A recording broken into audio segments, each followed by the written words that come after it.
Good evening. Thank you, as always, for joining us on the Lessons of Vietnam show. Amnon and I hope you and your family are safe and virus-free. It looks like we're about to be ordered to stay in place here in Wake County pretty soon, like tomorrow.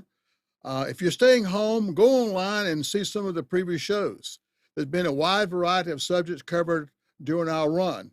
Hopefully you'll learn something and maybe even entertain a little bit, and tell your friends about the show. Tonight we're going to be continuing from our last show, but you see there on the screen how to get in touch with us and so forth.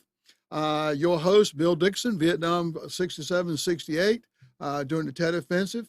On the show, as you see there, we're trying to tell the true story of the Vietnam War and the men and women who were involved. There's been a lot of mistruths and half-truths out there. We're broadcasting courtesy of the Nissan Communications International Headquarters here in Raleigh, North Carolina. Right on the edge of Cary, or Cary, as some people like to call it. For comments, suggestions, or to be a guest on the show, contact me personally. That is Bill Dixon at dixonbill80@yahoo.com. To participate in the show, we always invite people to participate in the show. Sometimes we get people, sometimes we don't, but that's okay. We know a lot of you out there are shy. But to participate, just give us a call at 919-518-9773, or go on even better to Computers 2K Voice and through Skype.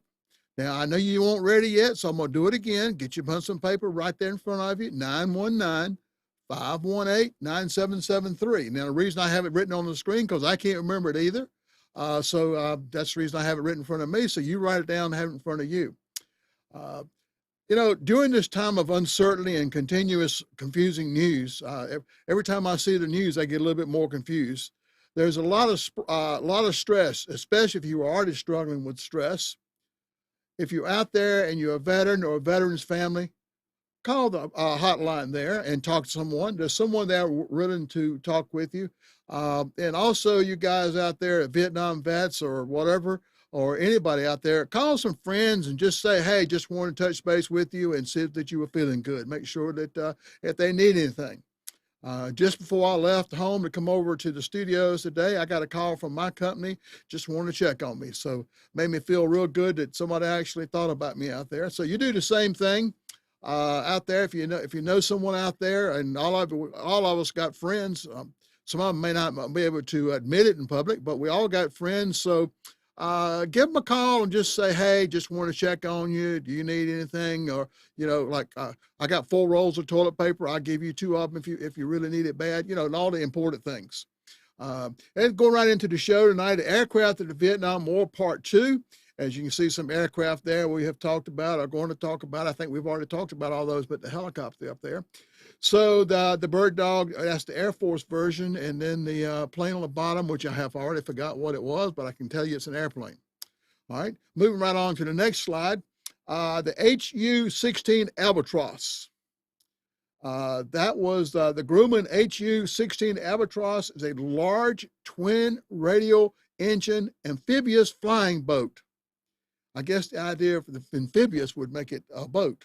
But anyway, that was used by the U.S. Air Force, the U.S. Navy, and the U.S. Coast Guard, primarily as a search and rescue and combat search and rescue aircraft.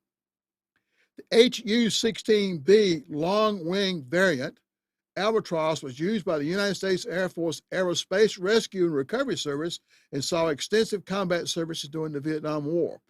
Basically, aerospace rescue and recovery is when the capsules came down, they will use those to get the astronaut out. The U.S. Navy also employed the HU-16C/D Albatross as a search and rescue aircraft from coastal naval air stations, both stateside and overseas.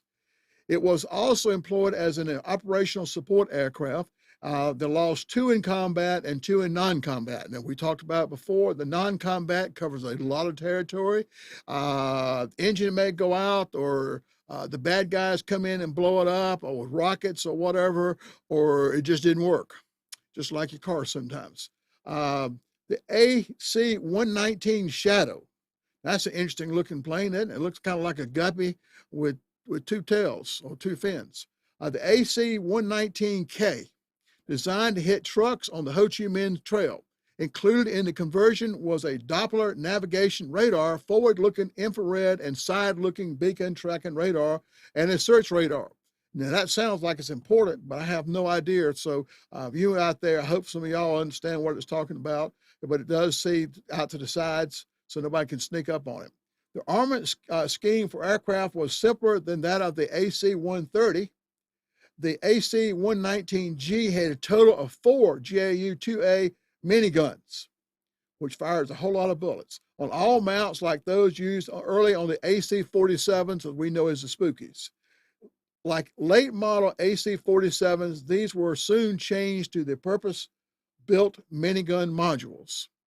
The AC-119K, needing a more powerful and longer range punch to take out vehicles, featured 2 M61 20mm cannons in addition to the 4 miniguns of the AC-119G. But that was a awesome airplane. Sounds like just about do whatever it needed to do. Losses: 2 in combat and 4 in non-combat. You always wondered just what those non-combats were. Okay. Now, we just saw that one. The U-10D, U.S. Air Force Courier. The Helo Courier could maintain control at speeds as low as 27 miles per hour. That's awesome, not to fall out of the air at 27. The Helo has its main gear placement far forward of the cabin, enabling the hard braking on unprepared landing areas. Helo is also capable of being float equipped. In other words, you take the wheels off and put some pods on there and it would float. Used by the Air Force from 1958 onward, by the U.S. Army Special Forces in 1960 and 1970, and by Air America during the Vietnam War as the U-10. In the U.S. Army and Air Force service, the U-10 Super Courier was used for liaison work, light cargo, and supply drops. Psychological warfare, forward air control for the Air Force, insertion and extraction, land and sea, Army and reconnaissance. Various versions were produced up through the 1980s, including turbine-powered variants. So that little plane did a lot of stuff. It earned its wings. Losses was 1 in combat. With all that stuff going on, it's good. And now we're going to switch to, if you can't figure out from the screen, we're going to switch over to rotary wing aircraft. We've gone through the airplanes. Losses of Vietnam War from 1962 to 1973. There were about 11,835 U.S. helicopters that served in the Vietnam War. It seems like more than that because they're everywhere. U.S. records showing 5,607 helicopter losses. That's not a whole lot of losses when you compare to what all those people did. In 1964, the U.S. Department of Defense issued a memorandum directing that all U.S. Army fixed-wing aircraft be transferred to the U.S. Air Force, while the U.S. Army transitioned to rotor-wing aircrafts. In other words, we gave all the fixed-wing aircraft to the Air Force, and whatever helicopters they had, they gave to us, which I'm not certain they had a whole lot to start with, but Army ended up being all helicopters. Okay. Now, everybody's favorite, the H1 Huey, Army and United States Marine Corps. The Bell UH1 Iroquois was the first turbine-powered helicopter to enter production for the United States military. The first combat operation of the UH1 was in the service of the U.S. Army during the Vietnam War. The designation of HU-1 led to the helicopter's nickname of Huey. Approximately 7,000 UH-1 aircraft saw service in Vietnam.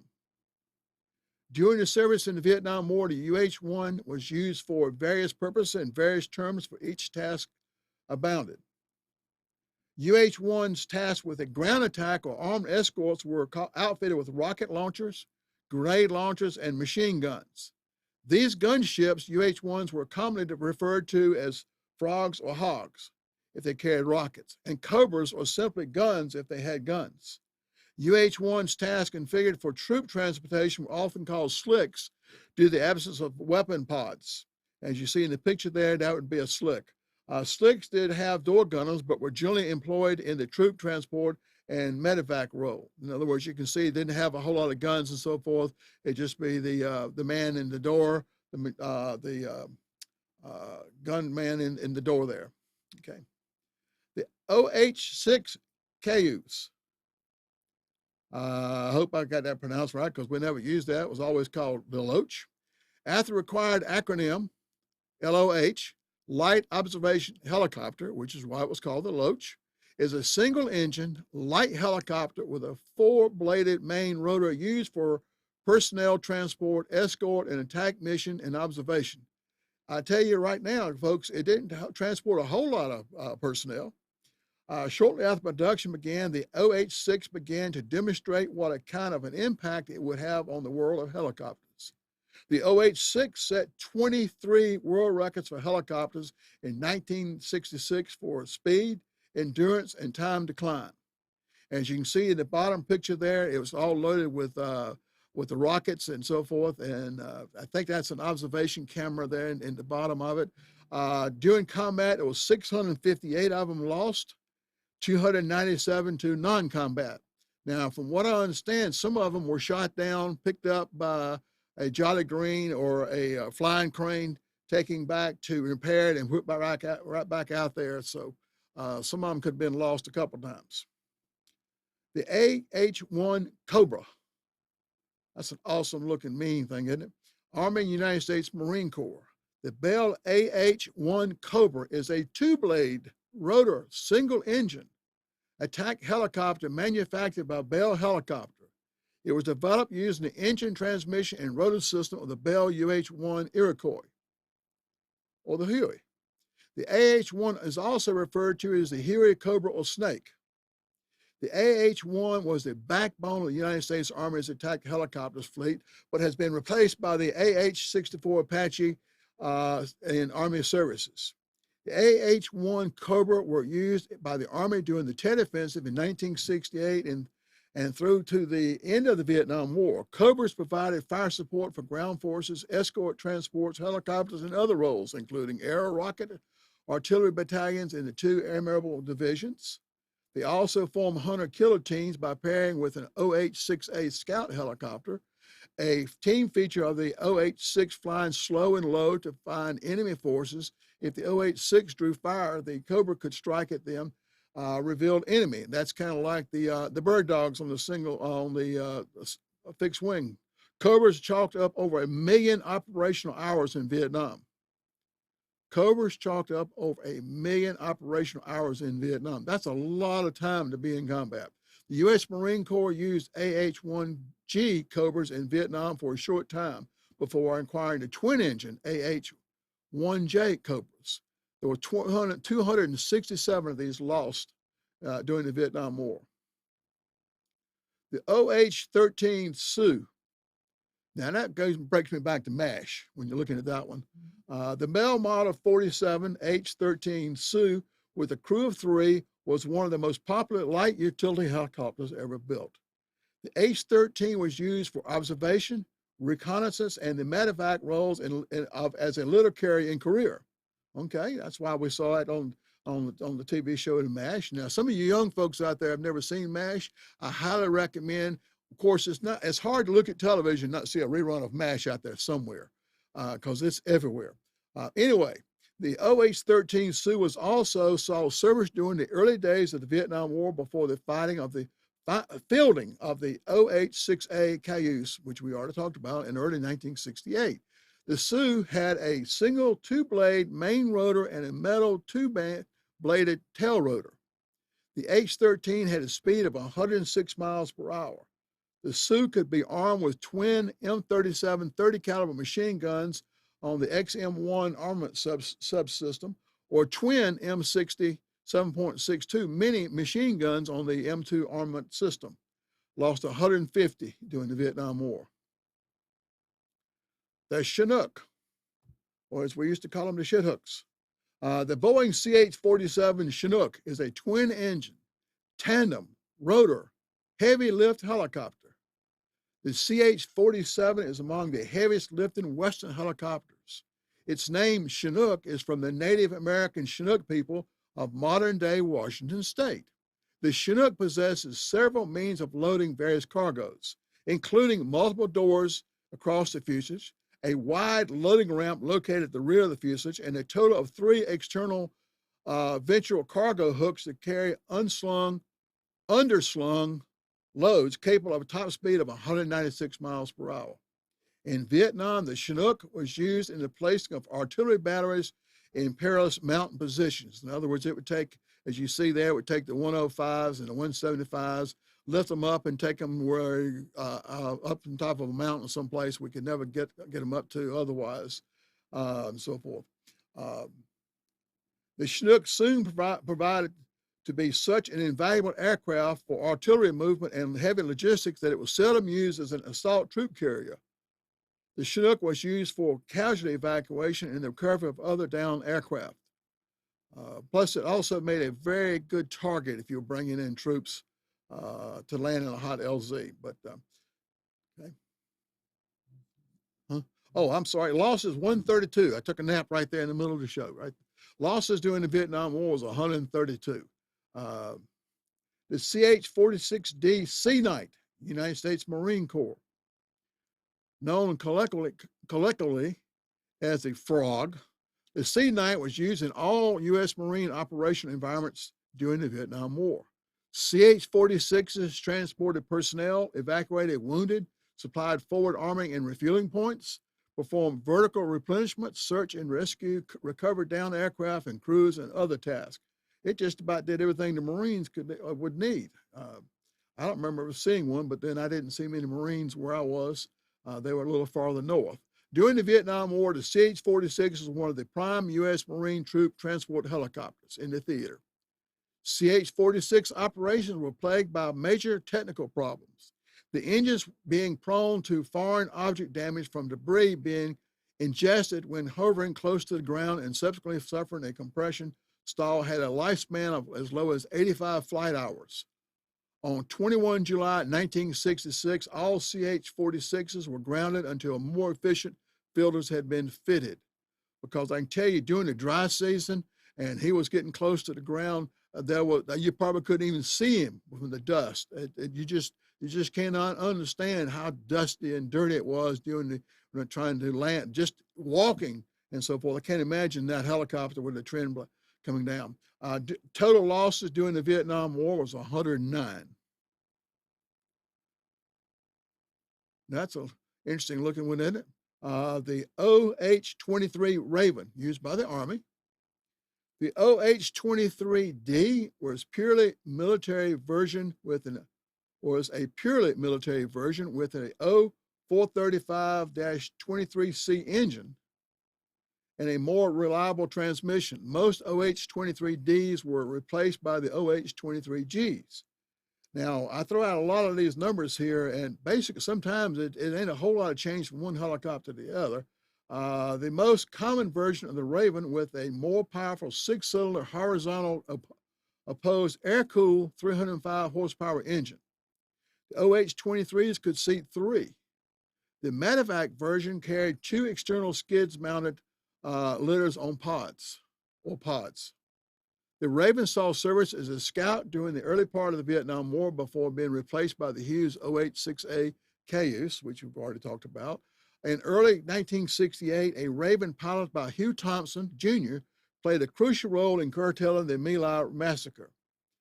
The Hugh Thompson and his crew were flying and saw something was going on, and they landed the helicopter between the American soldiers and the villagers. And at the time, Hugh Thompson told his gunner to shoot anybody who shot another person. You really read about the story of the My Lai massacre. We won't get into a whole lot of that right now, but Hugh Thompson stopped it, and he was ostracized for quite a long time for getting involved there. The Raven could be armed with twin 30 caliber machine guns or twin 7.62 millimeter machine guns on the M2 armament subsystem. The XM76 sighting system was used for aiming the guns. The OH23 had a top speed of 97 miles per hour. The Raven had a 2-bladed main rotor, a metal 2-bladed tail rotor. Both the OH23Bs and the OH23Cs were powered by one engine. Losses during the war was 93. The OH58, the Kiowa, used by the United States Army. A single-engine, four-bladed helicopter with advanced visionics, navigations, communication, and weapons and cockpit integration systems. Can't read my own writing here. The most mounted sight houses a thermal imaging system, low light television, a laser rangefinder designator, and an optical bore sight system. These systems enable the Kiowa Warrior to operate by day and night and allow target acquisition and engagement at standoff ranges in adverse weather conditions. That thing had a little bit of everything, didn't it? A U.S. Army armored air-to-air Stinger. It had the Stinger missiles, 50 caliber machine gun, Hydra 70 rockets, Hellfire missiles, crew, two people, maximum speed 128 miles per hour, range was 299 miles. The OH58 Kiowa Warrior conducts armed reconnaissance, security, target acquisition and designation, command and control. Now, what that means is command and control, if there's a firefight going on and the commander may be flying over where he can see what's going on and direct his ground troops where they would need to be. That's the reason it's called command and control. Light attack and defensive air combat missions in support of combat and contingency operations. So it did a little bit of just about everything. It lost 45 during the Vietnam War. Oh, yes, the CH-3 Jolly Green Giant, United States Air Force. The first U.S. Air Force HH-3Es arrived in Vietnam in 1967, early on there, and they operated out of U Don base in Thailand and Da Nang base, which is in South Vietnam. The U.S. Air Force developed the Sikorsky HH-3E helicopter, nicknamed the Jolly Green Giant, to perform combat search and rescue to recover downed airmen during the Southeast Asia War. It carried both armor plating and armament to protect it from hostile forces during rescue of air crews in a combat area. The first refuelable helicopter to be produced, the HH-3E's retractable fuel probe and external fuel tanks, gave it a range limited only by the endurance of the aircrew. This long-range capability allowed HH-3Es to conduct search and rescue operations anywhere in the Southeast Asia theater, and they participated in the attempt to rescue American prisoners of war from Son Tay prison camp in 1970. Now, that is a story into itself. We have done a show on Son Tay. Suggest you go and look at it. The Jolly Green Giants went in, and they were empty. The only casualty was a fire extinguisher fell off and hit a guy in the ankle and broke his ankle. That was the only casualty we had during the raid of Son Tay. Even though there was nobody there, it made a great deal of difference in the way that prisoners were treated at Hanoi Hilton and so forth. So it's a good story. You ought to check up on it if you don't already know about it. It lost 25 in combat and 9 in non-combat. The CH-53 Solid Super Jolly by the United States Air Force. The CH-53A arrived in Vietnam in January 1967 and proved useful, eventually recovering even more downed aircraft than the CH-54. The Air Force had some of their requirements, and the Army had some of theirs, and the Marine Corps had different requirements. So that's why sometimes you got the same helicopter that looks like, but we just got a different nomenclature. The Sea Stallion has a fuselage designed similar to the Sikorsky S61R Jolly Green Giant series. It has a passenger door on the right side of the fuselage behind the cockpit, power-operated rear-loading ramp. The fuselage is watertight, though not intended for amphibious use, and is only intended to land on water in emergencies. The Stallion has mechanical flight controls, which are backed by 3 independent hydraulic systems. Armor protects crew and vital systems. The CH-53A carries a crew of 4, pilot, co-pilot, crew chief, and an aero observer, a load of 38 troops, 24 leaders with medical attendants, and an internal cargo load of 8,000 pounds or an external load of 13,000 pounds on the sling hook. That's when they hook it up from the bottom and pick it up like we had showed a while ago with the 105s being taken. The CH53A is equipped with a pair of 7.62 51 millimeter NATO M60 machine guns that point out to each side of the fuselage. Okay. There was 17 lost in combat and 10 lost in non-combat. The H-37 Mojave, Army, United States Marine Corps. You can see in the picture there, there's a truck, a deuce and a half, not a deuce and a half, a 3/4 ton, pulling out of the belly of that thing. That is a strange looking helicopter with its mouth open like that. At the time of delivery, the CH-37 was the largest helicopter in the Western world, and it was, of course, its first twin-engine helicopter. Two Pratt & Whitney R2800 double WASP radial engines were mounted in outboard pods that also contained the retractable landing gear. So the engines were that big wart thing on the side there. That's even stranger. The left fuselage free for cargo, which could be loaded and unloaded through large clamshell doors in the nose. The early models could carry a payload of either 3 lightweight Jeeps-like vehicles or 26 troops. The CH-37Bs were deployed to Vietnam in September 1965 to assist in the recovery of downed U.S. aircraft, serving in this role from Marble Mountain Air Facility, which was right outside of Da Nang, until May 1967. They were very successful at this role, recovering $7.5 million worth of equipment, some of which was retrieved from behind enemy lines. The CH-37 was also used for to cover rocket nose cones descending from space by parachutes. And it sounds like they catch them while they're on coming down the parachute. May have. During the Vietnam War, there was 4 lost. Now this is one of the first this was probably the first, not probably, this was the first helicopter. And I won't tell you the name yet because it says here in my stuff. The CH-21C Shawnee, he was by the Army. The H-21 Workhorse Shawnee is an American helicopter, the fourth of a line of tandem rotor helicopters, commonly called the Flying Banana. And you can kind of get the idea why it was called Flying Banana. I believe if you painted it yellow, and that, it would definitely see it. It was a multi-mission helicopter utilizing wheels, skis, or floats. In other words, if it was going out someplace with snow, which was not in the Vietnam War, you could land it on skis, or you could land it on water, or land it on land.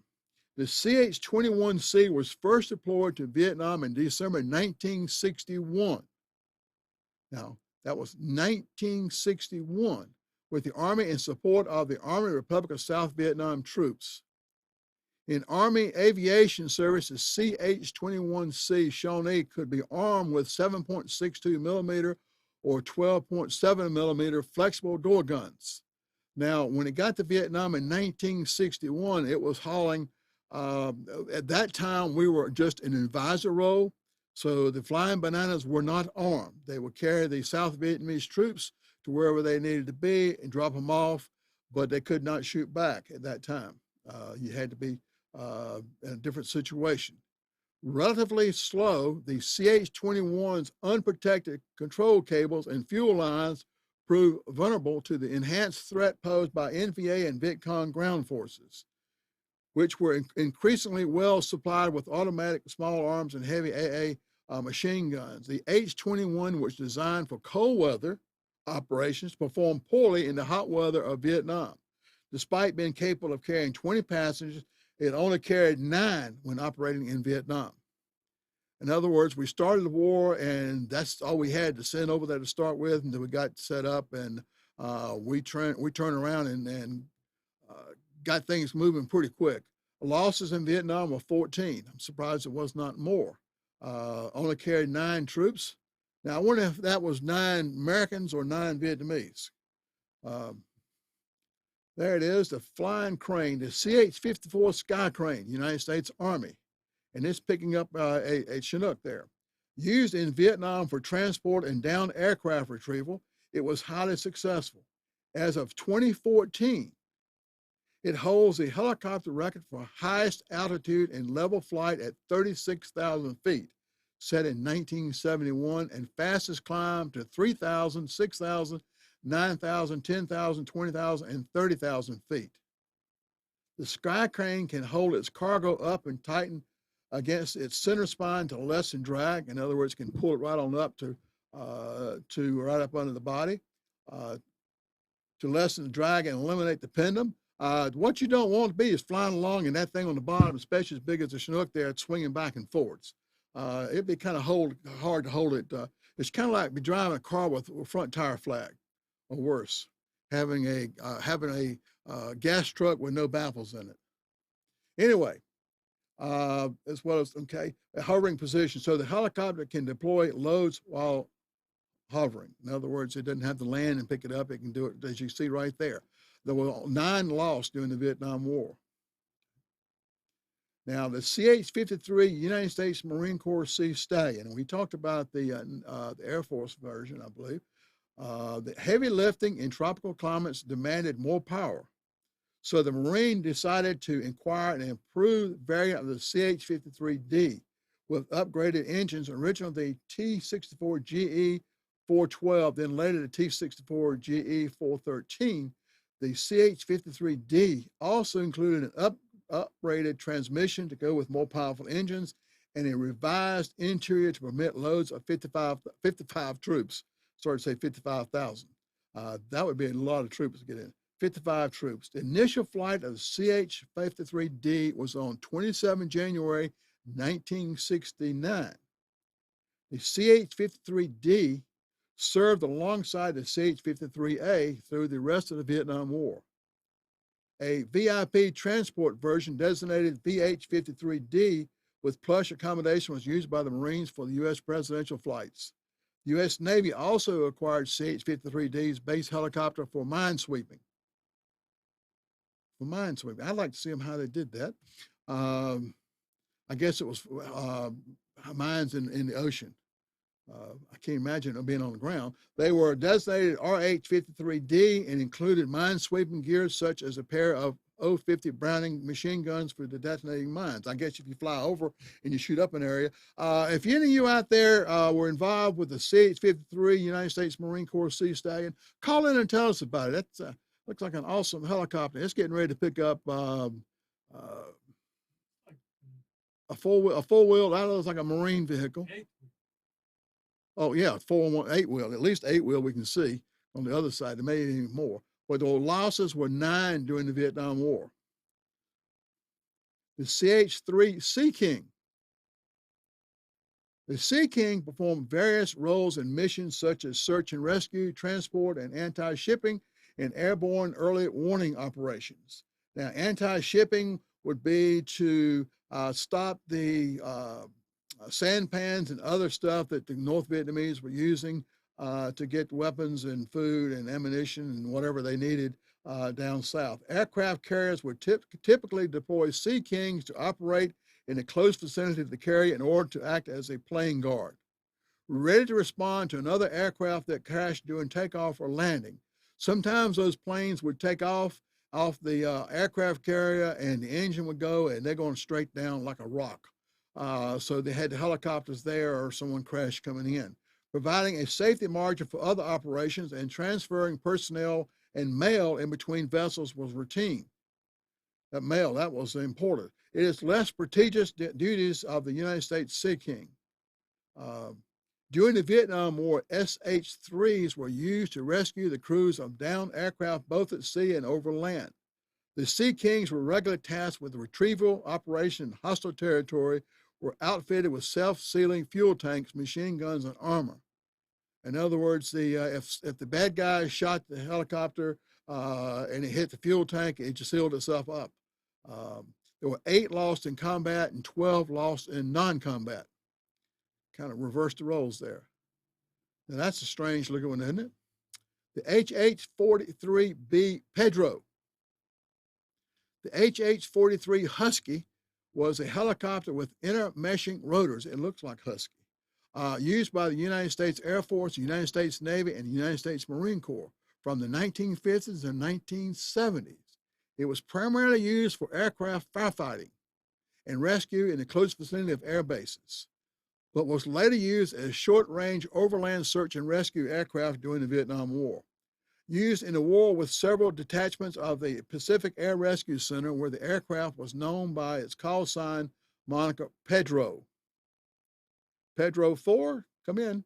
During the war with 2 pilots, HH43 Huskies flew more rescue missions than any other aircraft combined because of its unique hovering capacity.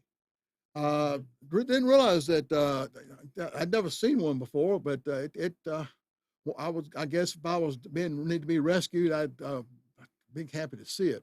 Losses were 8 in combat and 5 in non-combat, but it was used was in more rescue missions than any other aircraft combined. That's awesome. Now here's something that I didn't know anything about. We had drones flying in Vietnam. The UAV, unmanned aerial vehicles. How many of you out there knew we had drones? I didn't know we had drones. I thought they came on later, flying around. By the late 1959, the only spy plane available to the United States was the U2 spy satellite. U2 spy satellites were another year and a half was the U2. Okay, and Gary Francis Powell got shot down by the Russians with that and was captured for a while.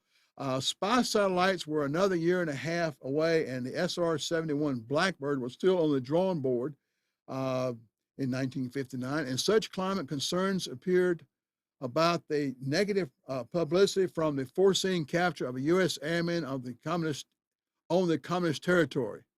Pilots' fears were realized in May 1960 when U-2 pilot Francis Gary Powers was shot down over the USSR. Not surprisingly, work intensified on an unmanned drone, which would be capable of penetrating deep into enemy territory and return very precise military intelligence. Now, that's a big drone. That's not like we look at today. That's a big sucker. Not surprised, the work intensified on the unmanned drones, which would be capable of penetrating deep into enemy territory and return with precise military intelligence. Within 3 months of the downing of the U-2, the highly classified UAV called RPV back then program was born under the code name of Red Wagon.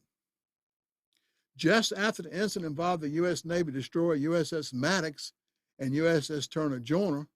Now, you can probably remember that. And even before it escalated into the presidential Tonkin Gulf resolution and war with North Vietnam, the United States Air Force had issued an immediate order for a UAV units deploy immediately to Southeast Asia on any available C-130s or C-133s.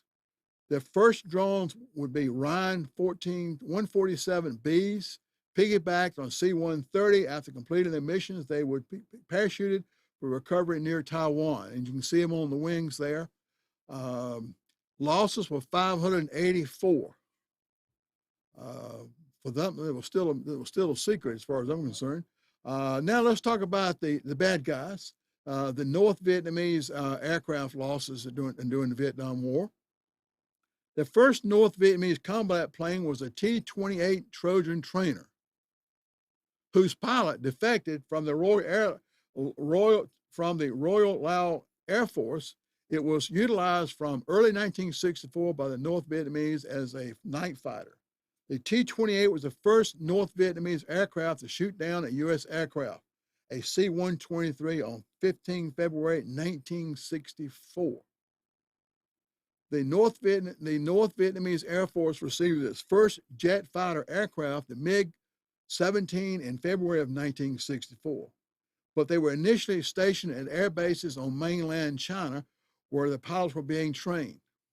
On the 3rd of February 1964, the first fighter regiment was formed, and on 6th of August, it arrived from China in North Vietnam with its M17s. On 7th of September, a fighter regiment was formed. In May 1965, a bomber squadron was formed with two L-28 twin-engine bombers. Only one LL-28 sortie was flown in 1972 against Royal Laotian forces.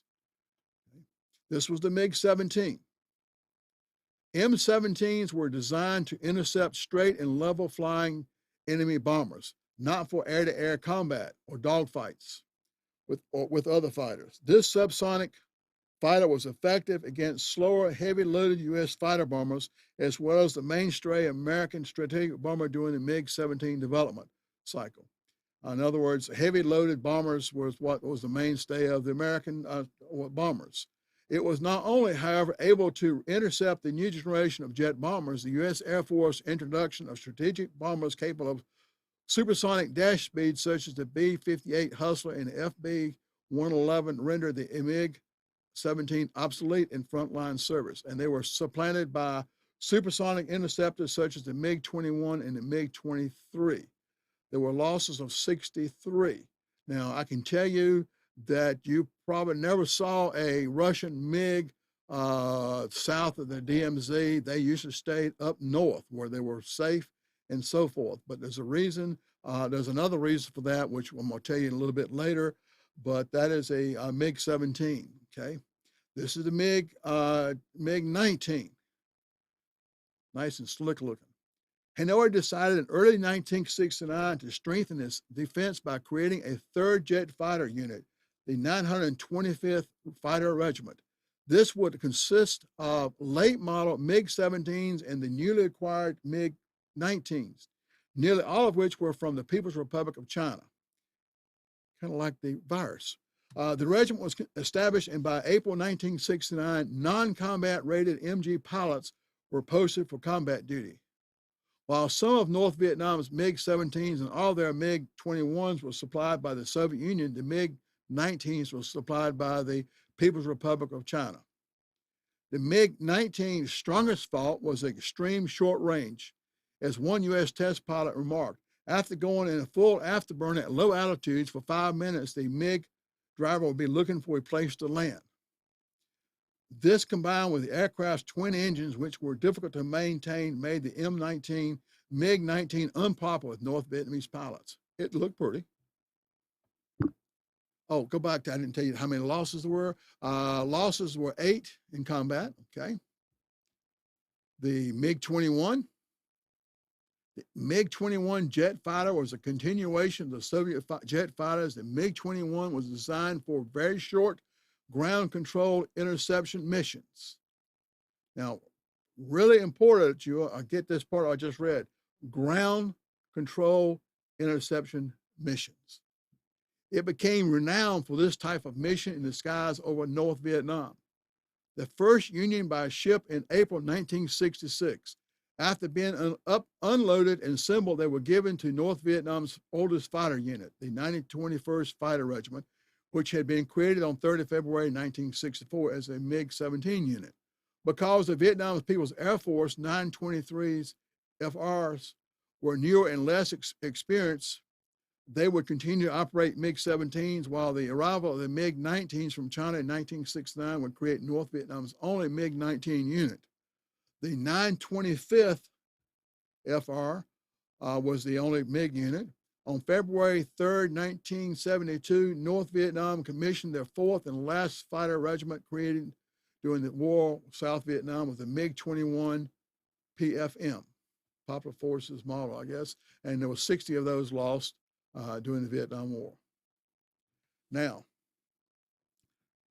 does the data show that American fighter planes performed badly against North Vietnamese planes?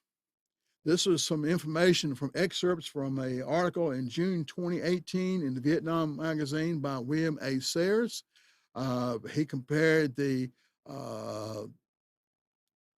data for American fighter planes in Vietnam as compared to the American fighter planes in the Korean War.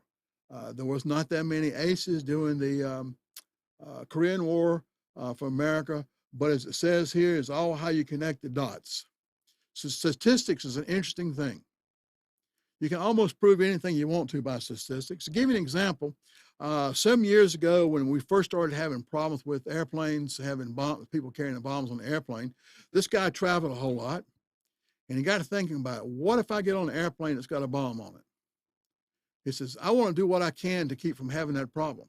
So he went to the statistician, said, look, Can you tell me what are the chances of my getting on an airplane that has a bomb on it? So the statistician said, okay, I'll get back with you. And a couple of days later, the statistician called him and said, look, I got it all figured out. The chance of you getting on an airplane has a bomb on it are 1,000,000 to 1. He said, well, that's pretty good, but I'm not certain that's where I want him. He said, well, I'll tell you how you can make it even better. If you carry a bomb with you on the plane, then the chance of you being on a plane with another bomb is over 5,000,000 to 1. So, you kind of get the idea, the statistics of what you made it there, and how you connect the dots. To find the real truth, statistics should have all the information and compare, as we say, apples to apples, not apples to oranges. Okay, let's talk about the statistics and so forth. There were a total of 269 American and communist fixed-wing aircraft shot down in air-to-air combat over Vietnam during the entire war. Now, we talked about before, there was a lot more planes shot down.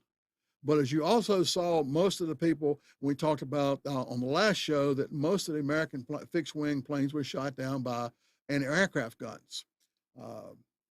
201 battles between U.S. Air Force and North Vietnamese Air Force, with 68 battles between U.S. Navy and North Vietnamese Air Force. Of that 269 air-to-air battles, the United States Air Force lost 64 and the U.S. Navy lost 12. Any comparison between the American Air Force and Navy kill ratios should be considered each service's flight routes, because geography had a significant impact on the tactics and outcomes. Navy planes launched from aircraft carriers located in the Gulf of Tonkin, whereas the majority of the Air Force aircraft on bombing runs took off from bases in Thailand.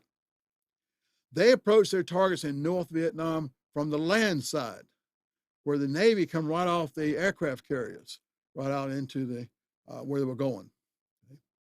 The communist radar picked up the Air Force planes while they were still in Thailand airspace. This allowed the communist MiGs the advantage of being able to maneuver into the best attack positions with the U.S. Air Force 100 miles from Hanoi. Now, as you will notice as we go on, we flew the same routes, the same time, basically every day. So it wasn't too hard to know where we were coming, just had to see that we were coming. The North Vietnamese Air Force had excellent ground control interceptor radar to direct their planes. Very important part. The North Vietnamese Air Force had excellent ground control intercept radar to direct their planes. U.S. Air Force radar coverage ranged from being spotty or non-existent at all over assigned attack routes. American air crews flew with little more than their eyes to guide them. American fighters escorting bombers carrying aircraft never knew where the enemy threat would come from, and because of this, they normally stayed close to the planes they were there to protect. So they wouldn't be called out of position during an attack. This resulted in American flyers usually entered engagements from a defensive and reactive positions. In other words, they did not know where the bad guys were coming from until somebody saw them, and then they had to get into a combat position rather than a defensive or reactive position. So as you can see there, the American planes did not have radars to tell them when the planes were coming, because we were flying over North Vietnam, but the North Vietnamese guys could get up into the clouds behind the sun or whatever you want to say, and they were directed to where they needed to be by the ground radar.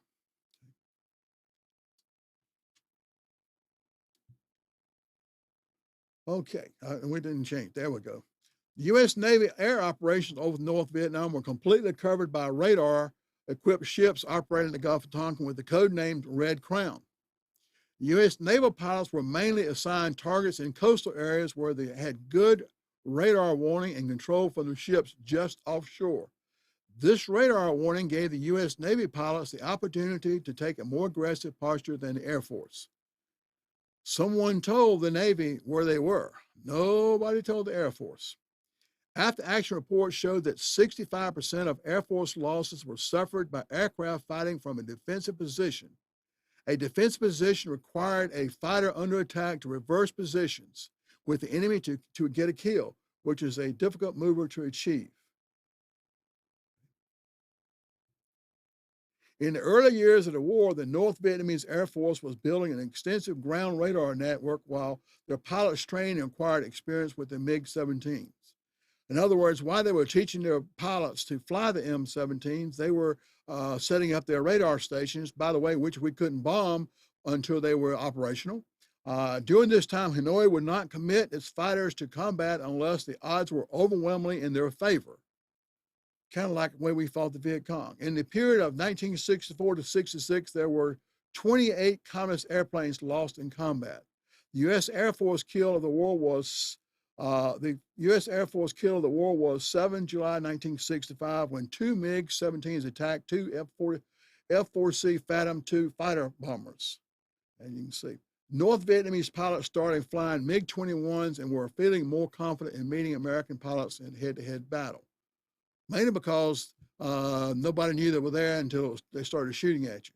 In Operation BOLO, 2nd of January 1967, Colonel Robert Olds came up with an idea, and he set up an ambush by imitating the routes, call signs, and even radar jamming pods that the F-105 Thunder Chiefs used on their bomber runs in North Vietnam.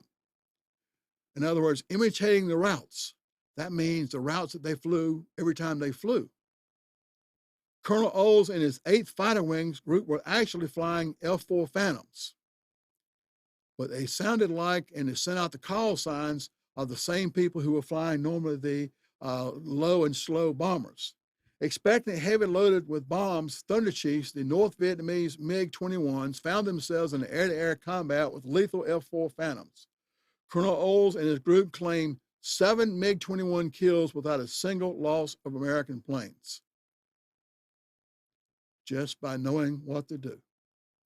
By some accounts of the air war in Vietnam have portrayed American fighter pilots, especially Air Force pilots, as inferior to Korean War. American pilots who shot down 10 enemy airplanes for every one American plane lost. During the Korean Wars, it says there, the average was 10 enemy planes to each one we lost. But the kill ratio cited for the Korean War counted only fighter planes lost in combat with enemy fighters. While in Vietnam, the calculations included not just American fighters, but all downed American aircraft. Even unarmed aircraft are part of the calculation. So how do you compare the two, apples and oranges and apples and apples? Analysis. Post-war analysis of the air war in Vietnam showed 81% of all U.S. aircraft lost in combat were either unaware of an attack or became aware of the attack too late to defend themselves. The primary reason for this unsatisfactory kill ratios was clear. Excellent North Vietnam tactics exploited the Air Force lack of radar warnings. 4 years after the air war in Vietnam ended, the U.S. Air Force received the E-3 Sentry with airborne warnings and control systems, radar we know today as AWACS. 4 years after the Vietnam War, they finally decided to put radar on the planes. Somebody was asleep at the wheel there, folks. We lost a lot of good planes and pilots for lack of a simple thing called radar. Now, thank you for taking your time to join us in tonight's Lesson of Vietnam streaming show, whether it be live show or on demand. Please help us out. If you hear or see something you don't think is correct, take time to drop me an email with the correct information. The whole idea of the show is to tell the real story of the Vietnam War and the men and women who were touched in some way by it. So, as you can see, I was kind of, didn't know a whole lot about the planes. I didn't a whole lot in Long Binh and out in the jungle where I was. So if there's something that you have a question about that I showed you on as far as the planes and helicopters and so forth, let me know and let's get it straight, because I want to make sure the real information gets out there. My email is dixonbill80.com, and I'm not 80 yet, so that's not my age. I don't know exactly where the 80 come from. Yahoo gave it to me. Send me your correction. I will announce it on the next show. Let's get the real story out. There is already too much misinformation being disseminated as the truth.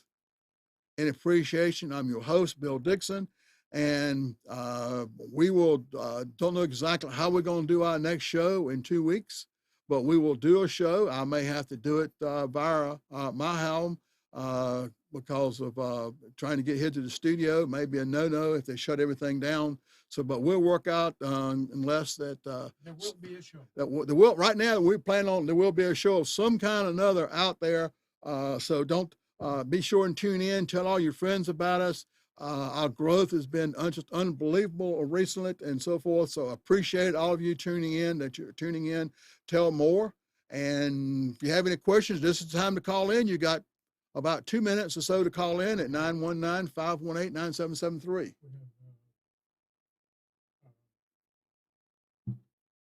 Downtown. Huh? We have a thing downtown. Yes, the first Saturday of the month, we will be, if the city will allow it, we will be having our monthly POW-MIA ceremony at the state capitol. Right now, I don't know exactly how it's going to be, if they put us in stay in place order, just what's going to be out there. But I guarantee you there will somebody be there, because we have not missed anything at all by having that ceremony for about 33 years now. So it will be going on. Unfortunately, just about everything else. There was March 29th is official Vietnam Veterans Day. If you, March 29th, if you know a Vietnam veteran, call them up and say, hey, I just want to check and see how you were doing and so forth. And happy Vietnam Veterans Day, or appreciate your Vietnam Veterans Day, or whatever. But be safe, hunker down, and check with your buddies out there, check with your friends, just to make sure that they're taken care of, especially the older folks, looking out as the older, I'm not certain exactly what older folks are now. 65, wait a minute, I'm 75. I don't even think that, I ain't so old. Got to be 80, 85, 90, 100, just about. Anyway, y'all have a good evening, and thank you for tuning in the show, and looking forward to seeing you somewhere or another, our next show, which will be in April. Goodness gracious, what happened to March? It flew right on out. April who? I forgot to look at my calendar. You see how prepared we are? April 8th, okay. And by the way, they have delayed your income tax time. So you got plenty of time now to go in and watch some of the on-demand shows out there. I'm going to tell you one more time, good night, God bless, and stay away from the virus.